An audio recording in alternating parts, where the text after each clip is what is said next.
Каждый мусульманин стремится хотя бы раз в жизни посетить 3 заветных для него места.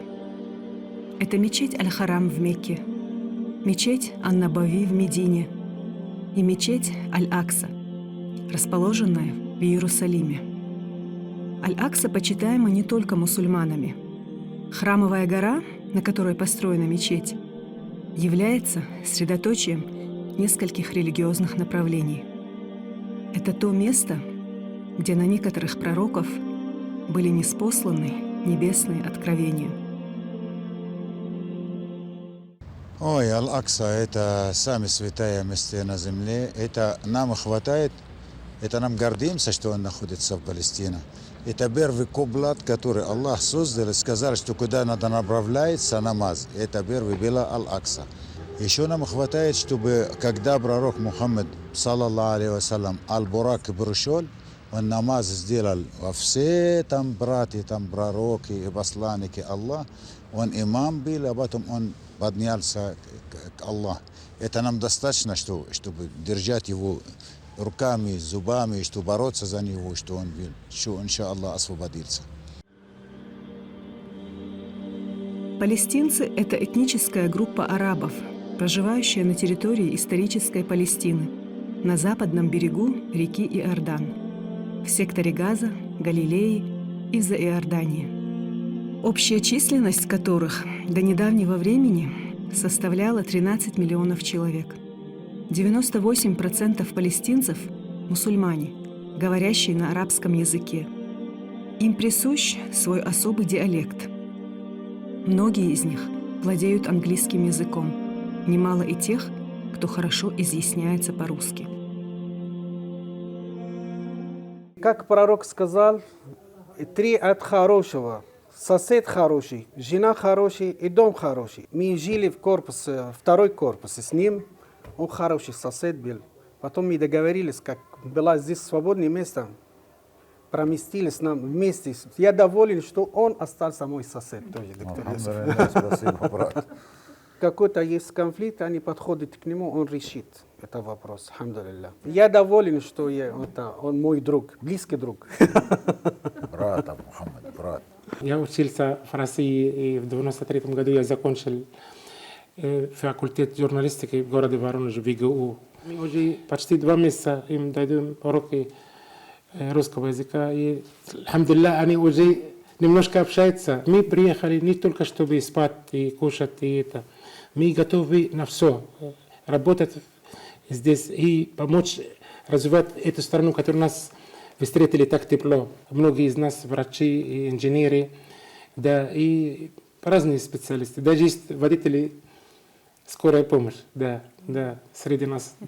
Традиции мусульманских народов имеют много общего. Несмотря на совпадения в некоторых моментах, у палестинцев они уникальны и имеют свой неповторимый национальный колорит. Курбан Байрам, это один из праздников, это обязательно у нас вот такая обычай. Надо всем, конечно, детей, женщина, мужчина, все должны одевать новые одежды, это обязательно, новые, от головы до ног надо одеваться, туфли, там штаны всякие, и женщина, и дети, и всем. И потом ходим там и в гости. Вот такая обычай у нас, вот, что сестры надо отдать, вот как деньги или что-нибудь вот, отдаем. К братьям ходим, тоже детей обязательно надо всем раздавать понемножко деньгами. Они очень любят этот праздник, у них в каждый раз после праздника они говорят, сколько собрался, они начинают вот считать деньги. Вот такие обычаи у нас очень много. Ну, я выбрал вот такой самый праздничный, вот такой для нас дорогой. Свадебные какие? Невеста и жених вместе не присутствуют? Нет, вместе не будет. Но они как-то подглядывают друг друга через балкон или это, они смотрят, как он нормально там танцует, радуется, смотрят, руку махает, это можно. Потом на 5-й день уже начинается кушать, обязательно надо. Официальный обед сделаем, там корова 2-3 или там несколько баран делаем. Приглашаем все районы, наверное, у нас обычно такая, все приходят и уходят. И на следующий день уже ходим на свадебный зал. А после того, как свадьба, это до 12 ночи. вернемся домой на следующий день с утра, обязательно, что мама и папа там приносят. В этот день свадебный они бросят ужин для невесты, поставят в комнату и уходят. На следующий день они с утра уже посмотрят, проверяют, объят. У нас обычай такая, что 3 дня обязательно надо кормить, чтобы они ничего не работали, только дома сидели, смотрели друг друга. 3 дня подряд, чтобы они... Вот такие обычаи у нас, и такие аналогии, очень много вот такие обычаи. Юсуф, может, что-то прочитаете нам из своего творчества? Хотелось бы послушать. Вообще, я постараюсь, их много, но я буду выбрать так. Хорошо. То, что вы хотите, то, чем вы хотите поделиться. Иншаллах, будем. Я вот здесь, у меня стихотворение про птица, но птица это знак просто, а страдание, а то, что мы видели, а то, что это. Говорят, птица стоит на окне, поет и поет, так хорошо. Хотелось узнать, о чем она поет, но гадаться очень трудно. Я подходил к ней полоскать, она повернула голову медленно. Со страхом меня, брат, сказала, обои мои крылья летать сложно. Ноги не может идти, и даже не могу встать ровно. Я потянул ее руку. Ну, стесняя, говорит меня, неудобно. Вы же тоже люди со страданием, и никто не помогает серьезно. Я ее остановил. Ты не права, сестра птица.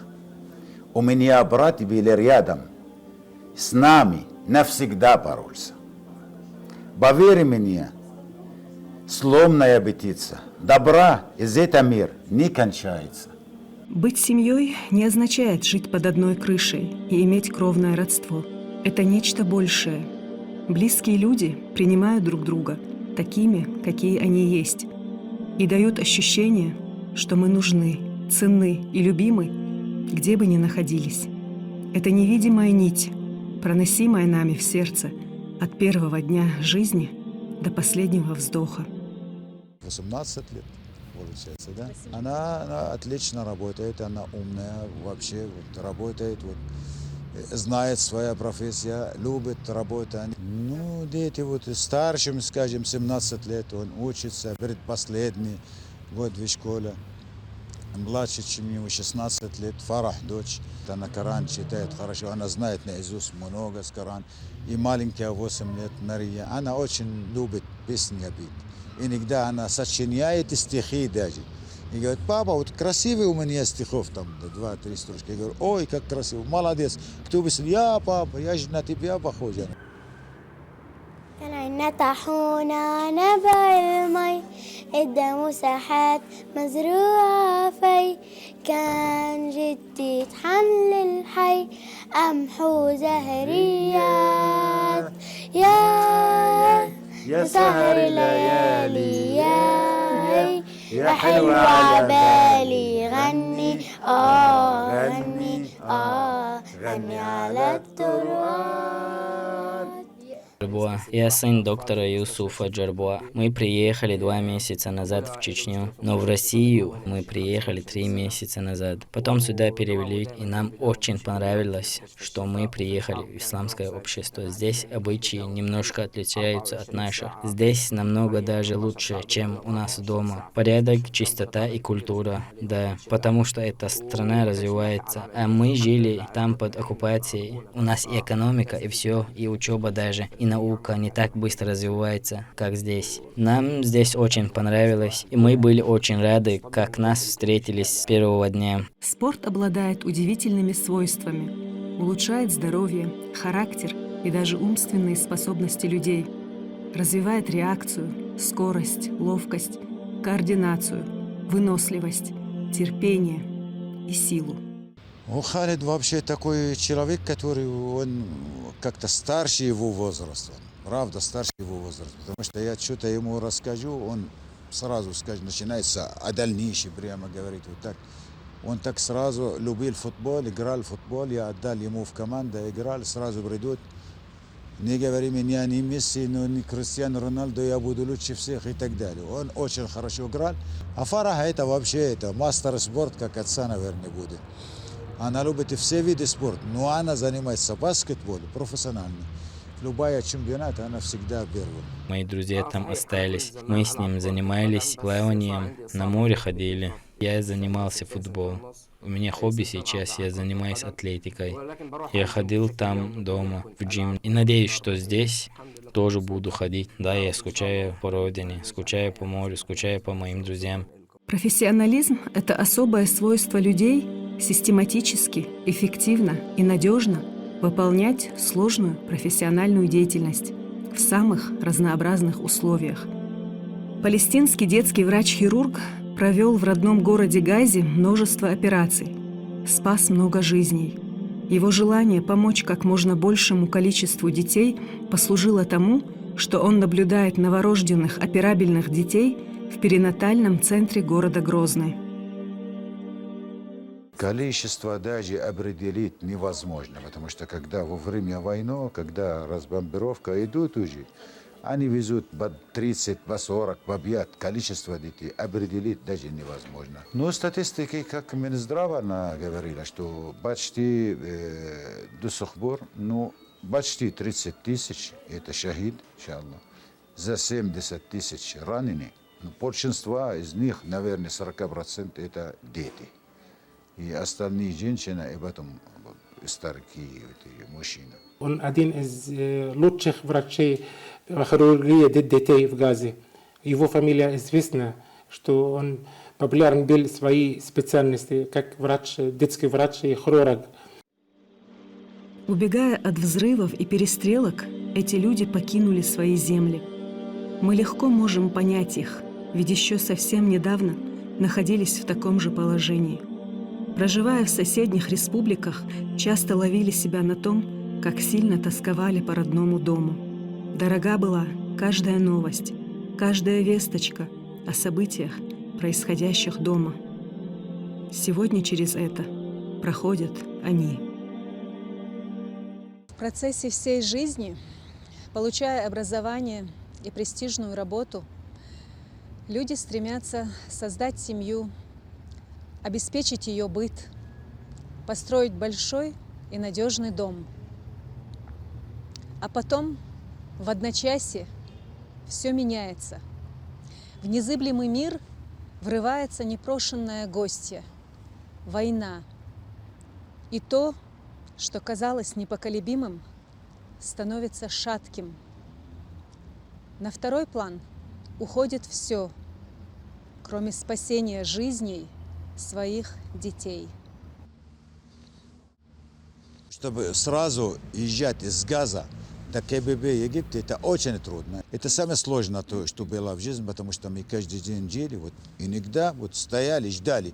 Звук слышим ракета, мы не знаем, куда на нас или не на нас. И ждем, после того, как звук или дым будет, знаем, что это не мы. И что мы живы, альхамдулилля. Смерть близких – это напоминание о том, что все не вечно. Это испытание, за которое человек получает награду и становится ближе к Творцу. Это и бесценный опыт. Это для меня, наверное, самая такая серьезная тема. Брат, это, о ком мы говорим, это старше меня на год. Он не просто мой брат, это мой друг. Я всю жизнь вырос, каждый сантиметр он вырос со мной. Мы были больше, чем братья и друзья, и всякие в школе, ходили везде, ходили вместе. Но, к сожалению, когда он шел, как израильтяне сказали, чтобы надо освободить, они находились в школе, где сказали безопасность в школе. А потом отдали приказ, что все надо выходить из школы. Они вышли из школы, шли мимо мечеть, и как раз он с женой, сыновья, дочери, все. И как раз бомбили мечеть, разрушили полностью мечеть на них. Мы через 3 недели, к сожалению, могли то вытащить их из-под завала. Это такая история, которой я каждый день мне снится, я не могу никак не избавиться от этого. Скажем, альхамдулилля, это все воля Аллаха, то, что Аллах, как Аллах сказал в Коране, что Аллах выбирает шахид. То есть не любой может взять шахид, выбирает. Я знаю, какой он, я знаю, что он знает Коран наизусть, он все сыновья, я знаю, какой. Он добрый брат у меня, поэтому Аллах выбирает. И иншаллах, он нас тоже возьмет за руку в рай, иншаллах. Иншаллах. Я посмотрел, вот один раз смотрю в окошко, вот так, вот такой прямо красивый снег, покрывали все, поэтому я так несколько строчек писал. Пришло вдохновение. Да, сразу вручную. Утром проснулся, заглянул через окно, земля так покрытая, красивая, белая ковра. Я так подумал, это на что похоже, быстро догадался, это на сердце моего брата. Ты меня свет, после тьмы, просветит мое сердце любовью и уважением. Ой, Аллах, он искренний брат. Так защити его, и Аллах, навсегда, иншаллах. Во время войны убитых хоронят в окопах, в придорожных канавах и даже в воронках от взрывов. Делают это не только специальные похоронные бригады, а любой, у кого есть возможность. Сегодня 200, 500, 700, 1000, да? Уже места нет, ни в кладбище, нигде. Поэтому уже похоронят везде. В больнице можно похоронить, рядом мечеть, на дорогах можно, везде они собирают, к сожалению, конечно. И некоторые из них вообще без имена, без ничего, скажем, это неизвестно, кто такой пока. Территория маленькая, 40 квадрат-километров, в нем живет 2,5 миллиона. Так если раздаете 2,5 миллиона, стоя нам не хватает, не будет. Они еще хотят половину забрать.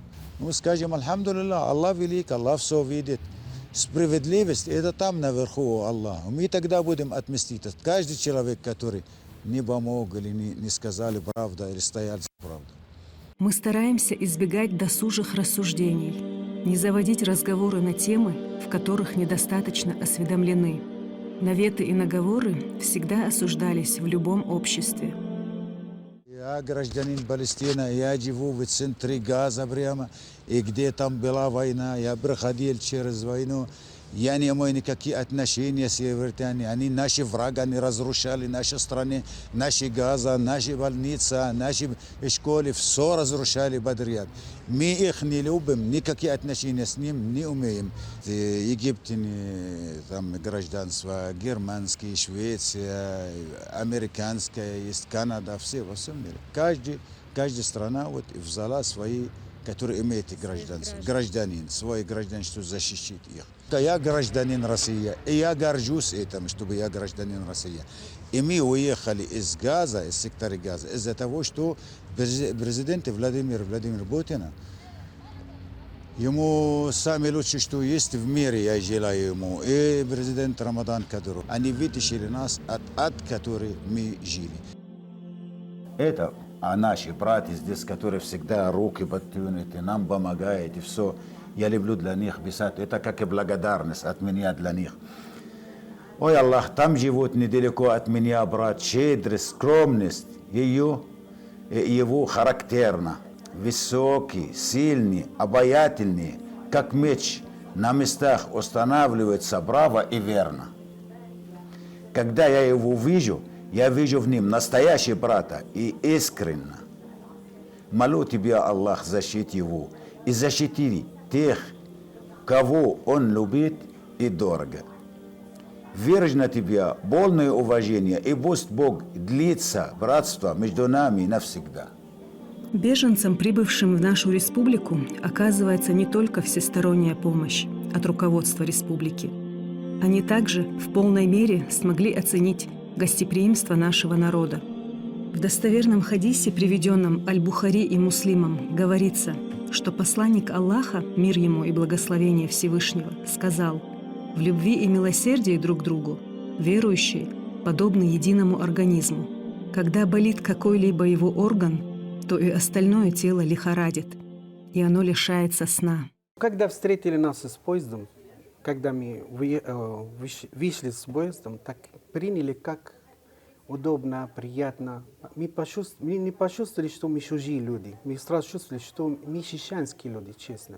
Даже увидят нас на дороге, вы из Палестины, так обнимает нас, вот, даже начинает плакать они иногда. Иногда заходят, вот заплатим за вас. Мы не согласиться, конечно, но они заставят нам. Давайте так сделаем, вы наши братья, давай поддержим вас. Да. Спасибо вам большое за все.